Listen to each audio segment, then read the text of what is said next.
Nice talk. Now I request Professor S. Das Thank you, sir. to take the next talk, chairperson, as chairperson of Dr. Professor A.K. Mishra. Talk by Professor A.K. Mishra. Hello. Hi. Yes, sir. Uh, it is nice to introduce Professor A.K. Mishra, who is good friend of mine. Hello. Hello. Professor Mishra actually associated with the Department of Mathematics of Banaras Hindu University. He received PhD degree from IIT Kanpur in the year 2004. And I can remember his PhD supervisors were, both the supervisors, joint supervisors were the very great mathematicians of India. One is Professor J.V. Shukla and another is Professor Piyush Chandra.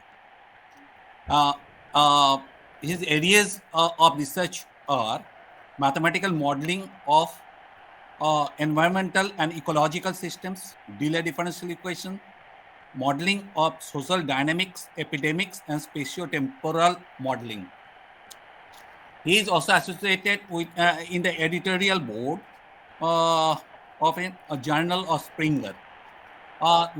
In the year 2018, Professor Mishra received the JVS, very prestigious award, JVS Gold Medal by IAMMAS. And so far, my knowledge is concerned, Dr. Mishra has more than 100 international publications, and most of those are in very reputed journal. He is very renowned mathematical modeler of India. And since he is, I am not saying that he is recognized by the IAMMAS, but whatever people in India, if you go and ask the some few names of the modeler, uh, surely his name will come at the top. So now I am handing over the mic to Professor A.K. Mishra for delivering lecture. Thank you, Professor Das, for giving a very nice introduction. And of course, you are a good friend of mine, so naturally you will say much better for myself. So thank you very much.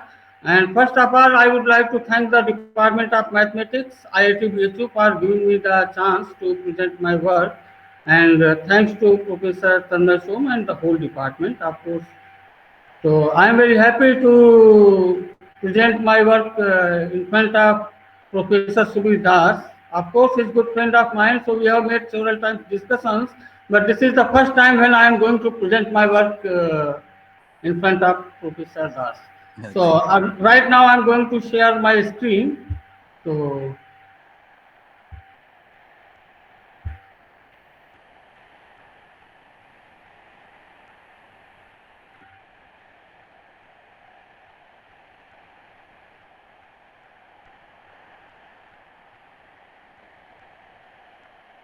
So for some time, I would like to basically, is there any gap delay between the talking and listening? Is there any gap, time gap, or it is okay, Das? Professor Das? Sir. Yeah, it is okay. I am audible clearly. No, your screen is not visible, sir. Now? It's okay. Fine. Okay, thank you very much. So today I am going to talk about the modeling the role of healthcare facilities and vaccination on the dynamics of an emerging infectious disease. So why we have picked up, I have picked up this topic because during this COVID pandemic, I have noticed that we were much shortage of the hospital beds in the hospitals. When this pandemic was at the peak, it was very difficult to get a hospital bed inside the hospital. So I thought, okay, can we model this phenomena, or if some other kind of diseases are spreading in the society, how to make a model, how to manage the healthcare facilities. So basically, whenever I am talking about the healthcare facilities, it means I am talking about the number of hospital beds actually. Why number of hospital beds?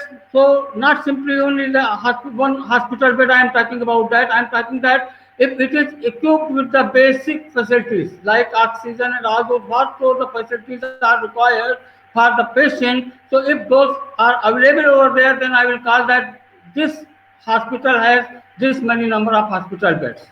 Okay, so this is what I am going to talk about. So I will start from the basic and then I will come to the my own model which I am going to present over here. So here's a little bit brief introduction about the epidemiological modeling, and then we will discuss about the KM epidemic model, then something about the basic production number, then directly I will come to my mathematical models which I have proposed and which I want to present over here. So what is the epidemiological modeling and why we want to study it in detail? The question is, when any disease is spread in the community, what is our target? Our target is to control its spread, or basically we want that the whole population should become healthy as soon as possible. So how can we model this phenomena when a susceptible individual comes into contact with the infected individual, he can acquire the infection. This is the basic thing. All of we know it very clearly. So here I am going to present very basic model, KM model. What this model says? This model says that the population moves from S class to I class. S class means simply susceptible class, I means infected class, R means required population. So once the individuals of the I class comes into contact with the S class, what will happen? They will transfer the disease to the susceptible individual, and then the susceptible individuals will move from the S class to I class. That's why here we have taken minus beta Si, and here this much population is added in the I class.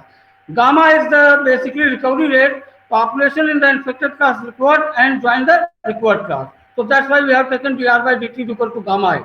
This is a very simple mathematical model which is proposed by Kermack and McKendrick in 1927. Since then onwards, this model has been generalized by several researchers.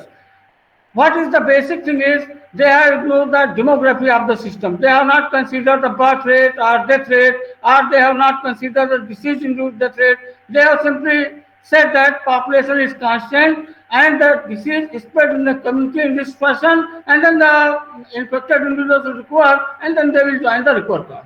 So they have, first thing is, they have considered the whole population to be constant. This is not a valid thing. Population changes with the as time passes.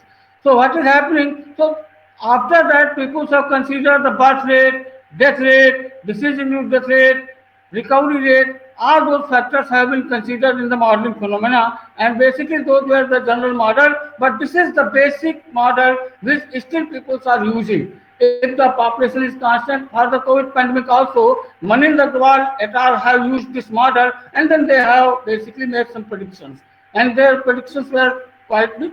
I agree with the actual situation. But variation is there because they have ignored so many important factors. So what is the basic production number? This is a key parameter which determines that how the disease spreads in the community. You might have heard during the health bulletin in Delhi, when they were briefing the media, they were talking about the R naught. So what is R naught? R naught is the average number of secondary cases arising from a single primary case during his or whole infectious period in an entirely susceptible population. It simply means that if the whole population is susceptible, and if you will introduce one infected individual into the community, then this one infected individual infects the susceptible individuals. During his whole infectious period, how many susceptible persons acquired the infection from this typical infected individual? Basically, that is known as the basic production number. So this is nothing but simply for this Kermack-McKendrick model, it was beta by gamma S0, where S0 is the simply S naught initial susceptible population, where no infected individual was there. You have basically one infected individual came, and then he started the epidemic. For spreading up any disease, at least one infected individual should be there. That's why I have called them as typical infected individual. So this is the basic production number. So naturally you can think that if R0 is greater than 1, R0 is greater than 1 simply means if one infected individual infects more than one person, what will happen? Disease will spread into the community. If R0 is less than 1, it simply means that one infected individual infects less than one person. So I should not say like this that if one infected individual infects less than one person, I should simply say that if R naught is 0.5, it simply means that if two infected individuals are there, then they will basically infect one susceptible individual. So this means R0 is 0.5, half simply. So in general, theory says that if R0 is less than 1, what will happen? The epidemic will die out and infection will be cleared from the community. But this is in general true. This is not always true. Why sometimes it happens that if the number of infected individuals are more, what will happen if R0 is less than 1? Still the disease can persist into the population. So that is the reason people are saying that in general if R0 is less than 1, then disease will die out. Otherwise, it may happen that R0 is less than 1, then disease may persist into the population. So this is what I wanted to say about the basic production number, because this is very important parameter which determines that whether this infection is going to infection will invade into the population or it will be cleared from the population. So here I am going to talk about my model, modeling the impact of hospital beds on the dynamics of emerging infectious diseases. So you can think that if any infectious disease emerges into the population, how number of hospital beds are going to impact the dynamics of this emerging infectious disease. So here there are several infectious diseases which spread in human population due to direct contacts between susceptible and infected individuals. Of course, I said that I have considered that direct contact, those diseases which spread into the community due to the direct contact between susceptible and infected individuals. There are several other diseases like bacterial diseases. You can take, for example, cholera, which does not spread into the population due to the direct contact between susceptible person and infected individuals. For malaria, you need the mosquito population, otherwise it will not spread into the community. So there are several other diseases. I am not considering those diseases. Basically, here my main focus is on those diseases which are basically spread into the community due to the direct contact between susceptible and infected individuals.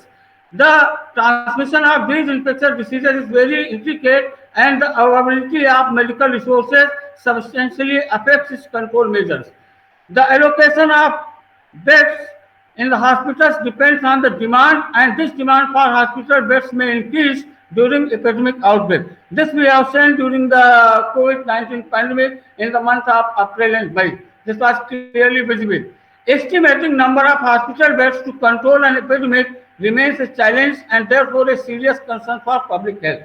So these 4 points I have written, these are very important points which will be taken care of during this presentation. So here I have considered 3 dynamical variables. ST is the susceptible class, IT is infected class, and ST is the hospitalized class. So ST is total population. If an individual is susceptible, I will put him in S class. If he is infected, he or she is infected, I will put him in I class. And hospitalized class, simply if a person is in the hospital, I will say that he belongs to the S class. Here, HA is not a variable. Simply, I wanted to emphasize that what medical resources means. Earlier, I said during in the first slide of the presentation that our main focus is on the number of hospital beds. So here, I have emphasized that HA is the total number of hospital beds which are in any hospital, whether they are vacant or whether they are some individual is admitted on that particular bed. So HA, total number of hospital beds. Here simply the model is Ts by dt is equal to rate of change of S with respect to time t is A minus beta Si minus ds plus nu I plus nu 1s. A basically rate of immigration to the A class, S class. So it includes immigration from the outside of the region. Suppose you are considering the Varanasi city. If some person from Lucknow comes to the Varanasi, then I will put him in S class. He is susceptible. Of course, he may be infected, then I will have to put in I class. But for simplicity, we are taking that person, because disease in Varanasi, so person coming from the outside, he is basically susceptible. So those persons will be included in A. This A also includes the birth rate into the considered region. Of course, beta I have explained you in the Kermat mechanic model. D is the natural death rate. So whether disease is there or not, natural persons, individuals will die naturally. So basically, D is the natural death rate. Liu is the recovery rate.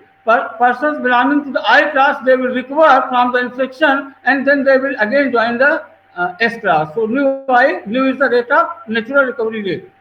Liu1H is the recovery from the hospitalized class. So individuals who got admission to the hospitals, they will be discharged from the hospital and then they will again become susceptible. So they will join the S class. S class. So Liu1H basically recovery from the hospital. So in the infected class, beta SI term is here. Already I have explained you that the natural death rate, alpha is the disease induced death rate. So because of the disease, the this infected class will experience some extra mortality that we have incorporated by alpha. So alpha is the disease induced death rate. Of course, I have told earlier that HA is the total number of deaths and H is the number of hospitalized individuals. So how many vacated number of beds will be there? HA minus H. So persons belonging to the I class, infected individuals, basically will compete to get a bed into the hospital and they will fight for this HA minus H number of beds. So persons will move from I class to S class at a rate K1 and into HA minus H. So K1 is the rate of movement from the I class to S class. HA minus H, already I explained you that total number of vacated beds. If H is equal to HA, what will happen? You cannot admit any person into the hospital. So it will be simply 0. So if number of beds are more, what will happen? The movement will be more from I class to S class. This is the natural death rate. Theta alpha X, I have considered that in the hospital, they will also experience some extra mortality because persons may be serious and they may die out. So that's why we have considered theta alpha X. So alpha, I have taken the same factor. Alpha is the disease-induced death rate, and here again we have considered the same alpha with the factor theta because they got the hospital bed. We assume that persons who got the admission to the hospital, then they will recover and then there will be less mortality. So that's why we have considered theta alpha H. Of course, I have considered these initial conditions. I have shown that SIH belonging to R3 plus and S plus I plus H is less than or equal to A by B. And all the solutions are bounded. Here we have obtained the basic production number beta A divided by this is beta A divided by D, nu plus alpha plus D plus K1 HA. So, of course, if you go back to the model, you can see that if I will ignore this Liu1, K1 and you will delete this S class, this model is widely used by several persons, several mathematical modelers. And here we were getting the basic production number to be beta A divided by D nu plus alpha plus D. Of course, if you have little bit knowledge of mathematical modeling, then you can derive that the basic production number for simply SIS model, this SIS model will be nothing but beta A divided by D into nu plus alpha plus D. So what is happening because of the introduction of this number of hospital beds, I have seen that basic production number has been modified and this has become beta A divided by D nu plus alpha plus D plus K1 HA. You can see that, yeah. Sir, actually, I have a query that Sure. The model you are writing, the model, how you can ensure that this is a stable model? I will check the stability of all these things. I will. No, I am saying because if it behaves apart in the trajectories, then it may be the chaotic. So you have to keep that in mind, I think. No? Several kinds of bifurcations are there, but I have not got the chaotic solution. Okay, that sir. I will show you in detail. Okay, sure, sir. So this is the basic reduction number which I have obtained, and here you can see that if you increase the value of K1, any rate of movement from the I class to H class, or if you increase the number of total number of hospital beds, what will happen? Your basic reduction number will decrease, and this may become less than 1. Of course, then we can say that this, we can say, I am not sure whether if R0 is less than 1, the disease will die out. I cannot claim that, but there is a chance that disease may die out from the population for large values of K1 and HA. Okay, so this is the basically modified reproduction number, and this is because of the facts we have incorporated the parameters K1 and HA. So here the interesting point is, right now we are moving towards the mathematical analysis, what Dr. Das said, and that is absolutely correct. We have got several kind of risk dynamics for this proposed model. So this model, I have seen that the disease pre-equilibrium E0 always exists. E0 is the disease pre-equilibrium, means there is no disease at all. Basically, number of infected individuals is 0. If R0 is greater than 1, simply basic reduction number is more than 1, a unique endemic equilibrium E1 star exists. If R0 is equal to 1, a unique endemic equilibrium E1 star exists, provided M is less than 0, S no endemic equilibrium.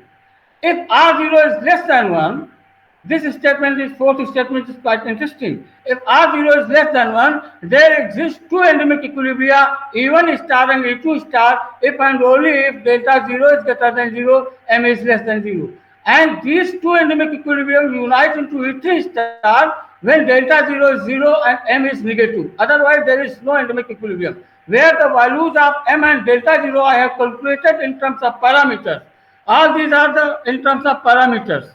So if your parameters are such that delta 0 is greater than 0, M is less than 0, then you will get two endemic equilibrium E1 star and E2 star. And if delta 0 becomes 0 for your chosen set of parameter values, then these two equilibrium will unite into E3 star. So what kind of situation occurs that I have basically demonstrated graphically. So what is happening over here, you can see that I have plotted I basically with respect to R0. So if your R0 is less than 1, disease pre-equilibrium always exists. There is no problem at all. What is happening for R0 is greater than 1. If R0 is greater than 1, means you are on the right side of R0 is equal to 1. What will happen? You will get a unique endemic equilibrium. But if R0 is less than 1 and basically greater than something like 0.982, you can say, so then you will get two equilibrium points. One is E1 star, other is E2 star. And suddenly this situation may occur that these two equilibrium values, if you change the parameter values, at this point, these two equilibrium will unite, and then you will get only one equilibrium point, E3 star. And if your value is R0 is less than, in the left side of this E3 star, what will happen? Again, you will have only one equilibrium point, that is disease free equilibrium point. So here, basically, when we are here, we are getting three equilibrium points. One is disease free equilibrium point, second one is E2 star, and third one is E1 star. So you have two endemic equilibrium, one disease free equilibrium. Basically, this makes the things more interesting and more complicated. So here we have calculated the stability. We wanted to check the stability of each and every equilibrium point. So for this, we have calculated the Jacobian matrix, and the general Jacobian matrix is this. So we have find out the characteristic polynomial. This is the characteristic polynomial. Here you can see that A1, A2, A3 are these values. So right now the whole the stability of each and every equilibrium will depend on the values of A1, A2, and A3. So see how this is basically we have the system. So for the model system 1, the disease pre-equilibrium E0 is locally asymptotically stable when R0 is less than 1 and unstable when R0 is greater than 1. So disease pre-equilibrium is locally asymptotically stable provided R0 is less than 1 and unstable when R0 is greater than 1. For R0 is greater than 1, remember that for R0 greater than 1, we had only unique endemic equilibrium, and that basically unique endemic equilibrium is locally asymptotically stable if and only if A1, A2 minus A3 is greater than 0. And what Dr. Das earlier guessed, and that is visible over here, because we are not getting that whenever R0 is greater than 1, A star is locally asymptotically stable without any condition. No, this is not the case. The case is, this is locally asymptotically stable if and only if A1, A2 minus A3 is greater than 0. Well, where A1, A2, A3 I have already defined in the upper slide. For R0 is less than 1, the endemic equilibrium E1 star, if it exists, is locally asymptotically stable if and only if A1, A2 minus A3 is greater than 0, whereas E2 star is unstable. So E2 star is always unstable. E1 star may be stable if A1, A2 minus A3 is greater than 0. This is the case when R0 is less than 1. So remember that if R0 is less than 1, you have de Sitter equilibrium to be stable. If R0 is less than 1, you have endemic equilibrium is E1 star, which is stable. It means it depends that how much infected population you have. If number of infected individuals are more, so you may switch over to the endemic equilibrium. You will not get the your trajectory to move to the de Sitter equilibrium point. But if your number of infected individuals are less, so disease may die out from the population. So naturally, when R0 is equal to 1, the model system 1 manifests transcriptal bifurcation in backward direction when L1 cap is positive and its direction is forward when L1 cap is negative. So we have derived the value of L1 in terms of parameter again. So you can check that this bifurcation is in the backward direction if L1 cap is positive. If L1 cap is negative, then it is in the forward direction.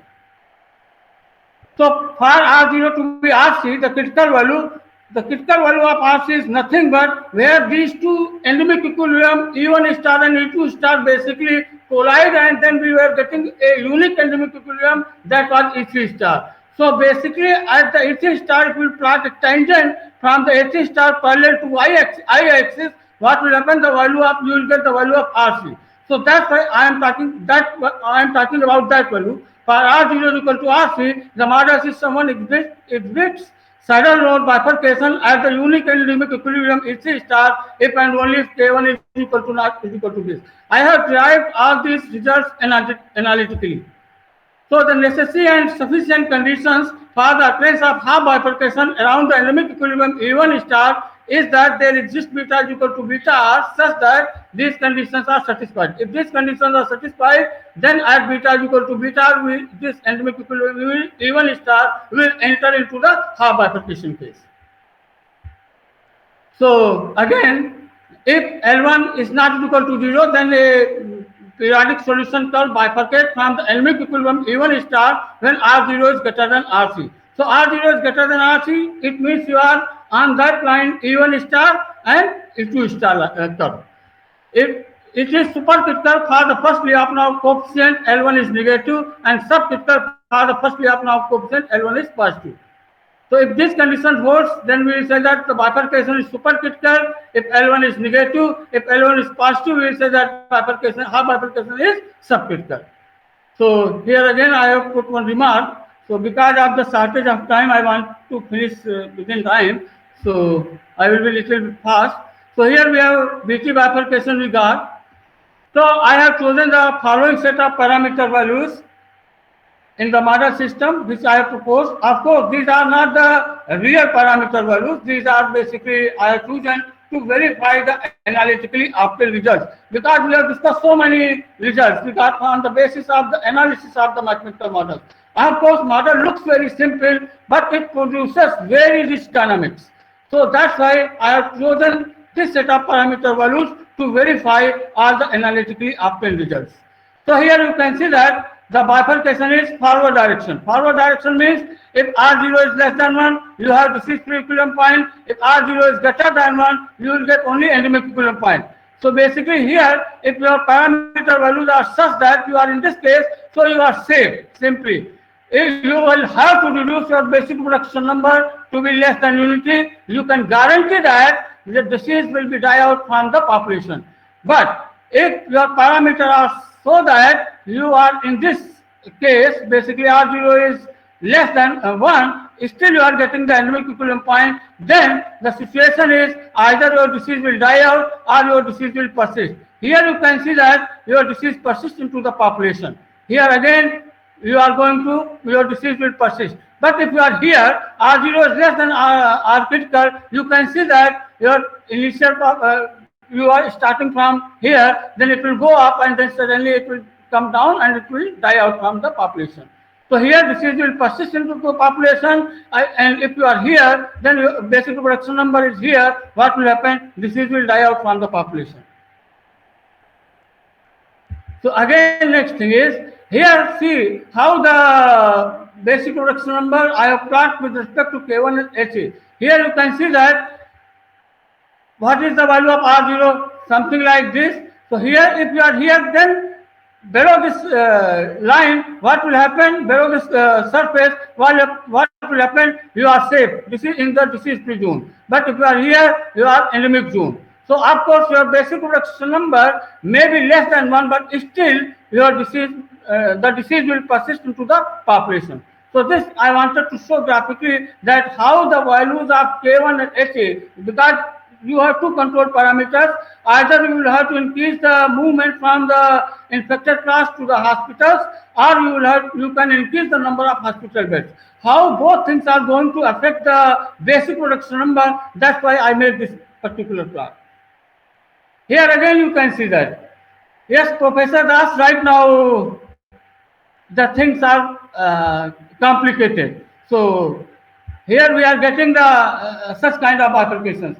Here, I was guessing that only we will get the half bifurcation when R0 is greater than 1. No, that was not the case. If R0 is less than 1, what is happening? Either you are here, your disease will die out.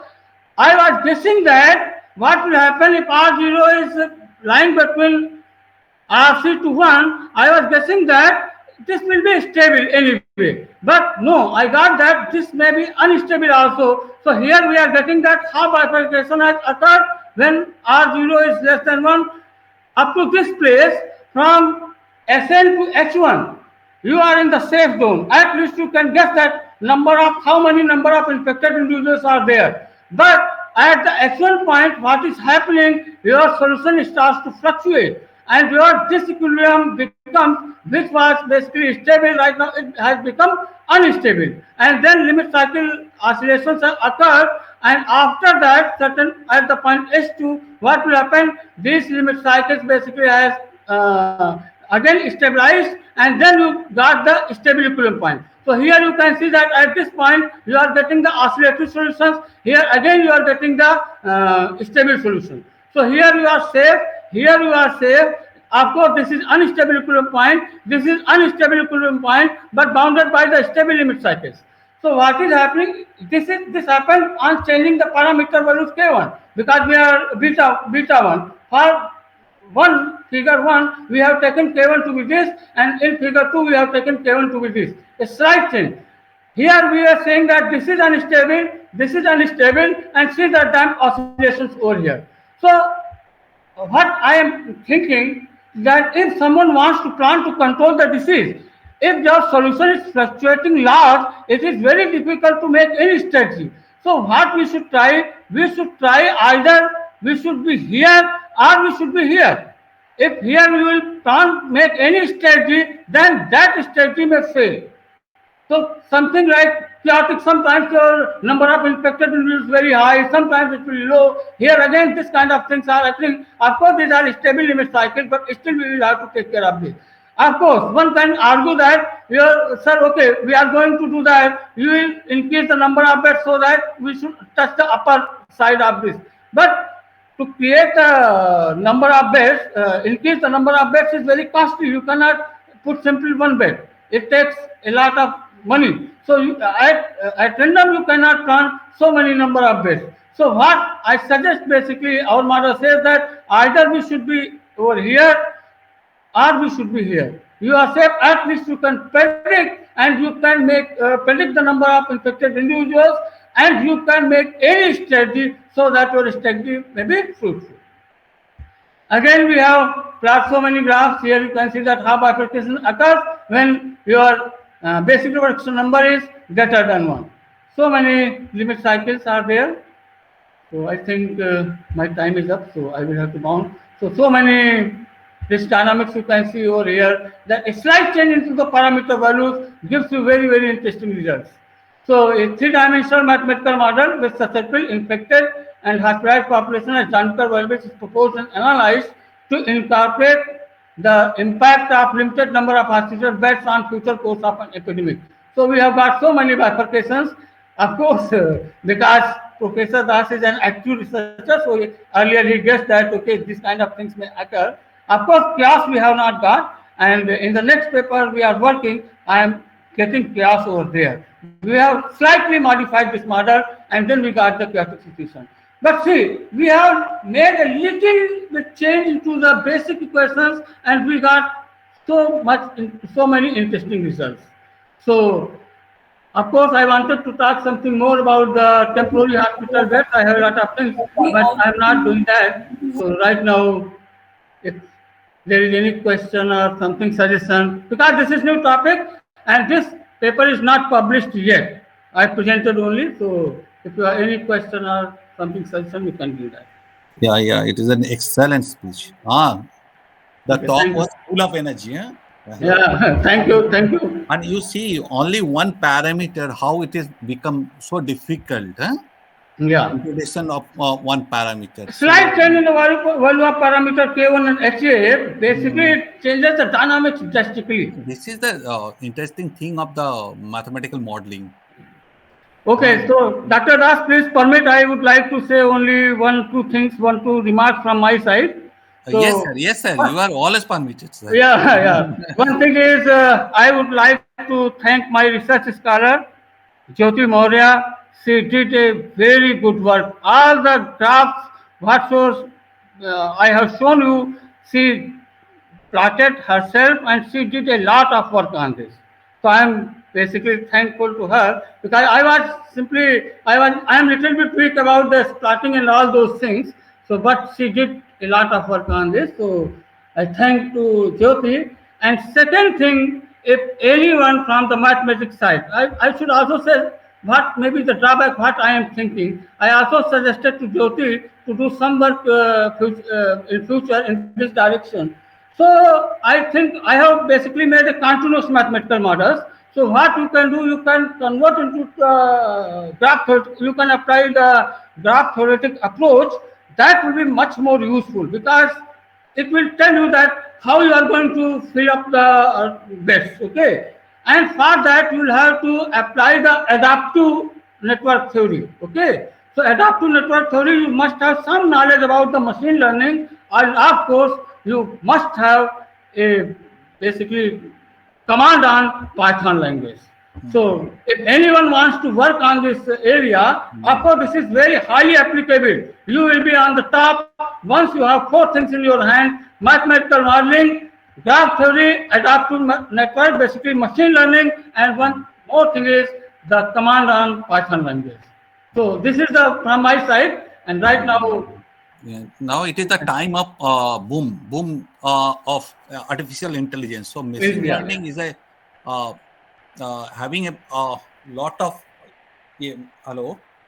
Yeah. Working in machine learning will be very challenging. Very challenging, yeah. Basically, that will give you the very fruitful results. From my side, I am suggesting that if any students have these four things in his hand, he will be on the top immediately because this is the hospital management. This is the age of artificial intelligence, no? Yeah, artificial intelligence. He has to have the knowledge and also stochastic process. Yeah, sure. You will see earlier, and all you see the dynamic and model; those are all stochastic modeling. And I will be interested to know that what sort of dynamical behavior I have shown, how they appear into the graph theoretic approach, and how they are going to disturb the system. Sir, another thing is that because this is a stochastic model, it is very sensitive to the initial condition. Yeah, sure. So I have seen that. So that has to be also taken care. Yeah. Ah, I have not shown those graphs because actually I wanted to reduce the number of graphs. Otherwise, I could have shown you. It is very sensitive about the because you got the backward bifurcation and all those things are there. So it is naturally very sensitive towards the initial conditions. it is very informative lecture. Very informative lecture. And if you have any question from the audience, hello. You see, those who are the research scholars who are participating in here in online, you are fortunate that you are attending the lecture of Professor Misra. So I think you should take the advantage of that. Even if you have any question and you are feeling shy, then you can mail him. Yeah, you can mail me. If We you are are in all BSU, then you can contact me. You can come over here. I can have a but in discussion. Good academic, discussion. shyness is a very negligible things. No, we have to ignore the shyness because if you have doubt, you should be clear about that through interaction. That's why that is the spirit of the conference and workshop. Hello. Sir, excuse me, sir. I have a Yes, question. yes, Yeah. yes. Very, yes. Welcome. Yes. Good evening, sir. It was very informative lecture given by you. Hmm. And sir, I want to ask a question. Actually, I'm new to this field, so I Yeah. want to ask, what do we mean by endemic equilibria? Hmm. Endemic equilibrium means where disease persists into the population. Okay, so sir, you mentioned that there exists two endemic equilibria for Yeah. some values of from some range of R naught, right? Yeah. So, can you give a real life example where two endemic equilibria exist?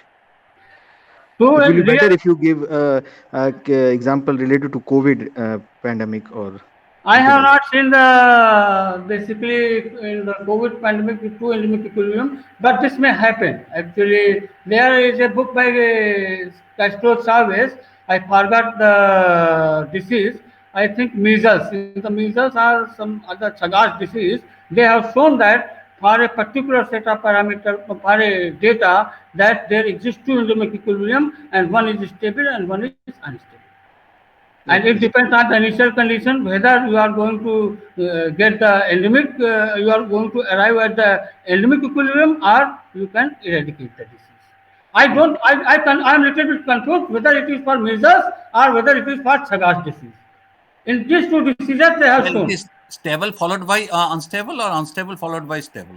No, he is talking about the backward bifurcation. What is happening that there are three equilibrium points. One is disease equilibrium point. Two endemic equilibrium are there. One endemic equilibrium is unstable and other is stable. So what is happening if you start from the upper side, then you will end up with the endemic zone. And if your number of initial infected population is less, then only you can eradicate the disease. That is clearly shown by C. Castro Chavez. I Okay. think that paper is in 1998 or 1999. Because the bifurcation theory, earlier, before Castro Chavez, people were thinking that if R0 is less than 1, disease will die out. That was the Castro Chavez who first time shown that no, this may not be the case.